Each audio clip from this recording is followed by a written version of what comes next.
तर hello guys, कशा आहात तुम्ही? बघू शकता तुम्ही सकाळची सुरुवात झाली आहे स्वयंपाकापासून. आणि बघू शकता मी भाकरी करत आहे. लाईक, शेअर, कमेंट करा आणि सबस्क्राईब करायला विसरू नका. बघू शकता तुम्ही किती छान गोल गोल भाकरी करते मी. रील्सच नाही तर स्वयंपाक पण करते. आता स्किन केअर करत आहे. बघू शकता फेस वॉश यूज केलं मी पहिल्यांदा. तुम्हाला डिटेलमध्ये प्रोडक्ट चांगले आहेत. आणि face wash anti acne face wash आहे डर्माकोचं. जर कोणाला लिंक पाहिजे असेल तर मला कमेंट करा गाईज. त्याच्यानंतर सिरम लावला आहे, डे नाईटला यूज करू शकतो. आणि त्याच्यानंतर निव्या सॉफ्टचं मॉइश्चरायझर यूज केलं आहे. पण लावत मसाज पण इम्पॉर्टंट आहे गाईज. आणि बघू शकता तुम्ही मॉइश्चरायझर पण मी कसं लावत आहे. सगळ्याच गोष्टीमध्ये 4-5 मिनिटाचा तरी मसाज आहेच.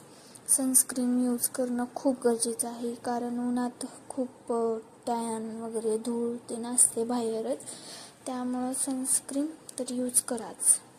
आणि बघू शकता मसाज वगैरे कसं करत आहे मी. नेकला पण लावत आहे, फेसला पण. तर मी आता तयार झाली आहे. तर बघू शकता मी आता बाहेर जात आहोत तुळजापूरला. त्याच्यामुळं मी ड्रेस पण ऑनलाईन घेतला आहे. जर कोणाला ड्रेस आवडला असेल तर मला मेसेज करा कमेंटमध्ये लिंक म्हणून, मी लिंक पाठवेन. त्याच्यानंतर लिप बाम लावले आहे. तर तयार होत आहे मी. मेकअप वगैरे चालू आहे माझा. तर गाईज फास्ट तयार होत आहे मी. आता जायचं आहे आम्हाला. आणि बघू शकता दिवसभर आम्ही काय काय करतो, कुठं जातो. तुळजापूरला आणि अजून कुठंतरी जाणार आहोत. ते पुढे बघू शकता तुम्ही व्लॉगमध्ये.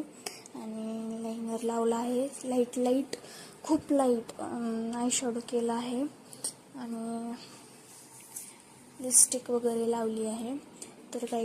तर गाईज आम्ही आता निघालो आहोत. बघू शकता तुम्ही माझ्या फोटो व्हिडिओ संपतच नाहीत.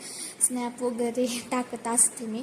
आणि बघू शकता तुम्ही आम्ही बासुंदी खायला आलो आहोत. फेमस बासुंदी, इतकी छान होती ना बासुंदी तिथली.